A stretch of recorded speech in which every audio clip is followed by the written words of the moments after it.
Sometimes life hides its greatest treasures in the moments we almost walk away. A man, a stranger, a bridge, and a single act of kindness that would change everything. He wasn't rich, he wasn't powerful. But when he saw a terrified woman standing alone on the edge, he didn't ask who she was or what she'd done. He simply reached out and saved her. What he didn't know was that she carried a secret, a story buried deep inside a forgotten house on Miraflores and Bastida Street, a story about loss, redemption, and a treasure no one believed existed. This isn't just a story about money, it's about faith, forgiveness, and the price of doing the right thing when no one's watching. You're about to witness a journey that proves one truth. Sometimes the greatest fortune isn't found in gold, but in the hearts we choose to save. Welcome to another episode of Life-Changing Stories, where every act of compassion rewrites destiny. Don't blink, because by the time this story ends, you'll realize that some treasures don't shine until they're tested by love. Good mornings sound different when you're asking for $40,000. Jose Daniel stood at the bank counter with a folder pressed to his chest. He had the documents. He had the plan. He didn't have a formal job, but he ran a workshop and brought home $600 a month. Enough, he thought, to cover a small loan and a big dream. The loan officer smiled politely, not unkind, just immovable. "The bank doesn't work like that," she said. Before his hope could settle, a voice cracked the air, Christian, loud, possessive. He stormed into the office, accusing, pointing, seeing enemies in anyone who stood near Alejandra, the clerk. Security moved. The phone dialed. A thin wire of fear pulled across the room. "Calm down," Jose said, stepping between rage and target. Christian bristled. "You think you can teach me respect?" Police were already on the way. The man left with threats, not apologies. Silence returned, heavy and shaking. Jose exhaled. Alejandra did too. "Thank you," she whispered. "You should be more careful." Sometimes a day gives you two tests at once. The first is about money. The second is about character. Jose walked out with no loan but a promise from Alejandra. She would still try to help, if he could bring collateral. He had an answer to that. A house. Not just any house. An old one on Miraflores and Bastidas. Too small for dreams, perhaps, big enough for faith. At home, Damaris met him with a wall of doubt. "You still believe that old story?" she asked. "It's not a story," he said. "It's a chance. We buy the house. If there's nothing there, we still stop paying rent." She folded her arms. "Your aspirations make you blind." What he didn't say out loud, he wasn't chasing money. He was chasing proof that life gave second chances to people who tried. He visited the place with Alejandra to inspect. The front door stuck. The air inside held dust and beginnings. Alejandra, the same woman he'd just defended at the bank, stood in the hall and tried to smile. "It's beautiful," she said, then admitted it felt too big for someone like her. He offered a joke that wasn't a joke. "You could live here." "Don't," she said softly. "You know I can't." Some stories tighten in strange places. Another man entered. Paul, a boss with a mansion and a gaze that made rules feel flexible. With Damaris, that gaze lingered a shade too long. Compliments turned to invitations. Somewhere between champagne and a door that locked from the inside, Damaris realized how thin the rail was beneath her feet. She pulled her hand away. "No, if you respect me at all, don't make this harder." The dream house was still just a dream when they met the bank again on site. The price? $40,000. Jose had $8,000. Damaris called it madness to touch their savings. The officer agreed the price was steep, and yet she said she could work a smaller loan. If they brought more cash, if the wife would sign. Jose kept his calm. "Trust me." "Trust doesn't pay a mortgage," Damaris said, turning away. On the street outside, the day delivered a third test. A breathless run, a bridge, a trembling figure. The same man from the bank? No, the same fear. Alejandra stood on the rail, eyes set on a future with no windows. "Don't," Jose said, voice low, steady. "Please, come down, let's talk." She shook. She cried. She listened. And then she stepped back into life.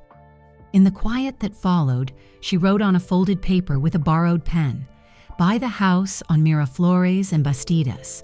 In a drawer, you will find a great treasure." He looked up. She was already walking away. Sometimes help looks like a loan. Sometimes it looks like a stranger who decides to stay one more day. Today, for Jose, it was both. The mansion felt like a confession someone else had made, but Damaris would be forced to answer for. Paul poured wine, turned down lights, and called the whole thing love. She called it danger.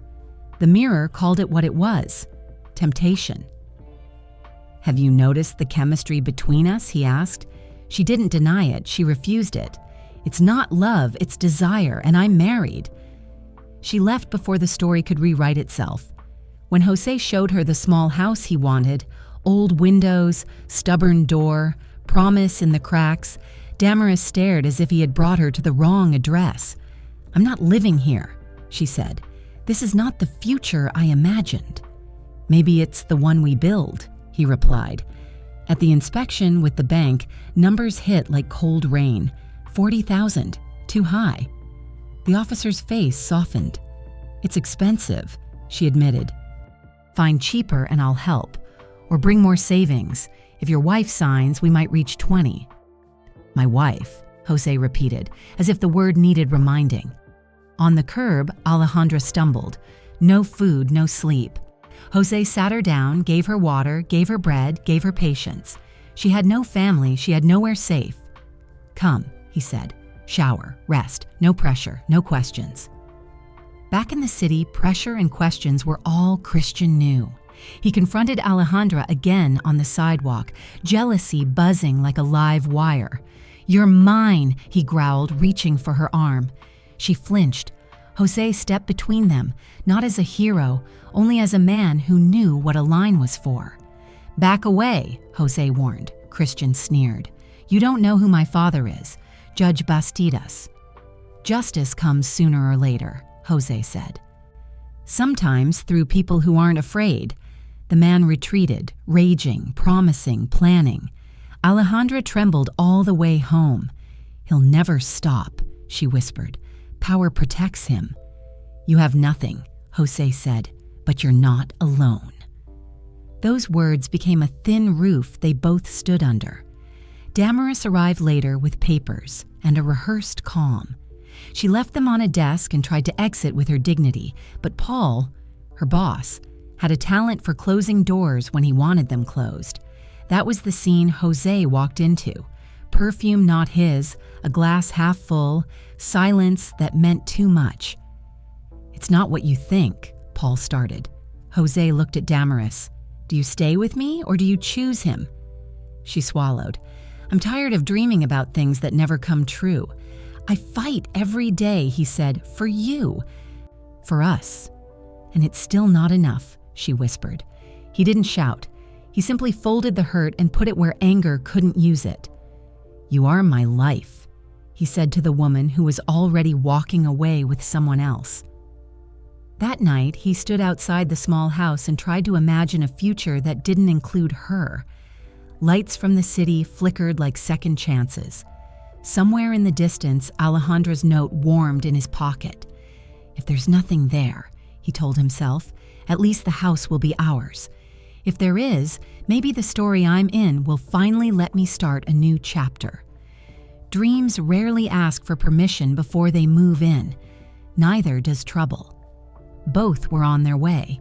A knock at the door arrived carrying the past, Damaris and her new companion. "I want a divorce," she said, as if she were asking for a receipt. "Sign, have dignity." He offered her money, $4,000 to walk away clean. "Half of everything is mine," she argued. He knew she meant the man, the house, the life, anything that could be divided. But grace doesn't split neatly, so he gave what he could and kept what he must, his peace. When the door closed, Alejandra was there, not with pity, but with presence. "You stood up for me when no one did," she said. "Let me do the same. I'll be your guarantor at the bank." "You could lose money," he warned. "I'm going to risk it. With you," she said, steady as a promise. Alejandra's courage turned a maybe into a key. The officer approved a smaller loan. Savings filled the rest. Contracts signed like breaths, held and released. They stepped into the old house not as visitors but as owners. Dust rose to greet them like shy relatives. The floor creaked in welcome. "Our future could be here," Jose said. Alejandra smiled, fragile and brave. "Let's hope so." They searched everything: boxes, baseboards. In the attic, a startled animal, a surprised scream, laughter to follow. Fear can be funny when it leaves. Time stretched. Hope thinned. Then Alejandra called from a back room, voice shaking. "Jose, come here." He came running. In the drawer, where a stranger's note had promised, sat a parcel wrapped in old cloth, heavy with history. They untied it together. The room filled with the sound many people call music, the dull, bright clink of gold. They laughed first, then cried, then laughed again, because sometimes joy doesn't know which door to use. "We did it," she said. "We did it." Gold doesn't make villains. It just gives them reasons to arrive on time. The door crashed. Christian. A gun. A threat that smelled like gasoline. "Give me the bag," he said, "or I shoot." "Think," Jose urged. "You'll waste your life." Christian smiled without warmth. "My official papers say I left the country a month ago. No one will connect me to this." Anger makes men stupid. It also makes them dangerous. Jose weighed seconds like coins. Alejandra's breath came in small prayers.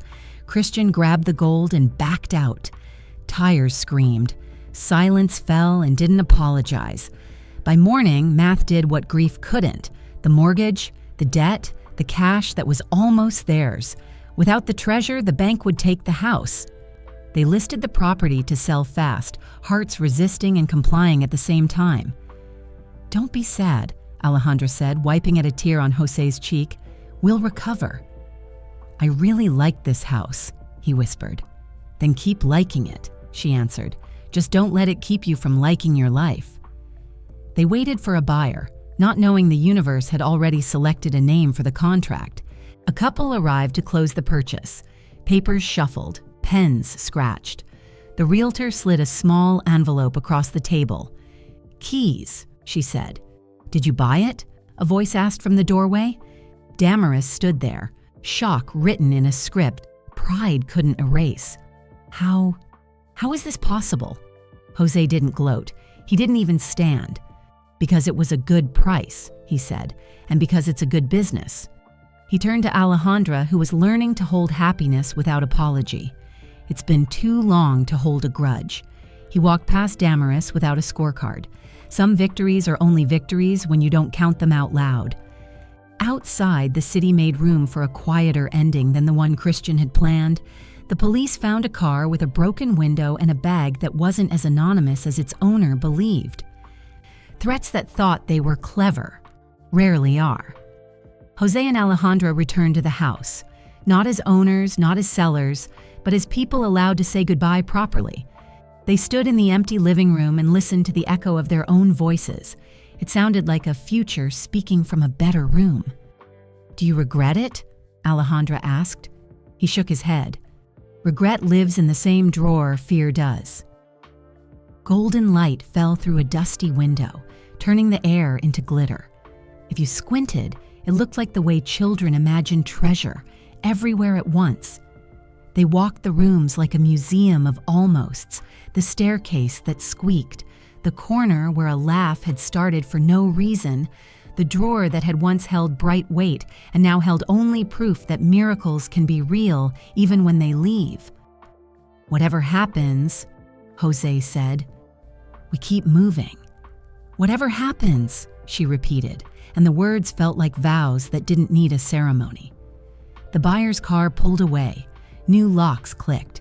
A new couple walked in, holding hands that weren't afraid. That was enough. On the sidewalk, Alejandra paused. "You saved me," she said. "On the bridge, at the bank, in this house." He shook his head. "You saved me. You wrote a note that gave me something to chase. You believed when my own wife didn't. You were the treasure." "Don't say that," she whispered, but she smiled as if she wanted him to keep saying it anyway. The day folded its tents. Evening set the table. They walked. Not fast, not slow, learning the pace of people who don't need to run from or to anything. "Where now?" he asked. "Home," she answered. "Where's that?" "Where someone waits for you," she said. "Even if it's just across the room." He took her hand. The city didn't cheer. It didn't need to. It simply opened one more path, the kind people don't notice until they're already on it. Some stories end at the closing table. This one didn't. Weeks later, Jose signed a different set of papers. Not to sell, to buy. A better price, a better loan, a better chance. The keys felt familiar in his palm, like a circle closing where it had started. At the gate, an old memory stood in perfume and regret. Damaris blinked, as if the house had stolen a word from her throat. "Did you buy it to humiliate me?" she asked. "No," he said. "I bought it because it's good business, because life finally smiled back, because holding grudges keeps your hands too full to receive anything else." He didn't wait for applause. He didn't look back when she left. Inside, Alejandra walked room to room with the careful joy of a person afraid to break something precious. "Are you sure?" she asked. "After everything?" "I'm sure," he said. "We lost gold. We found us." They stood where the drawer had been. The house seemed to breathe in and out, like it was glad to be chosen again. "Thank you for trusting me," she said. "You don't thank someone for breathing," he answered. "You just keep doing it." She laughed through tears. "You saved me," she said again. Or maybe it was destiny. He answered the only way that made sense. "I love you, Alejandra. And I love you too." They opened windows. They let the house learn their names. In the room that would be theirs, sunlight painted a square on the floor big enough for 2 pairs of feet. They stepped into it and didn't step out. On a quiet night, Jose wrote a short line on a scrap of paper and slid it into the now empty drawer. "For the next person who needs a sign, the treasure is not in here. It's whoever stands beside you while you look." He closed the wood gently. Somewhere outside, a car passed. A dog barked. Life continued like it always does when it's not required to be dramatic. People say treasure changes you. Sometimes all it changes is the way you look at a second chance. Jose had gone searching for a legend in a house and found a woman who turned paper promises into a life he could hold. He saved her once. She saved him every day after, and that was the treasure he never imagined. In the end, he found no gold worth keeping, but he found something the world keeps losing: kindness, courage, and love that expects nothing in return. He once saved a stranger on a bridge, but it was that same stranger who built a bridge back to his heart. She didn't give him wealth, she gave him meaning. And that, my friend, is the real treasure. The kind you don't hide in drawers because it grows every time you give it away. Maybe you've been where he was, tired, betrayed, ready to give up on people. Or maybe, like her, you've been searching for someone to believe you deserve another chance. Either way, this story isn't fiction.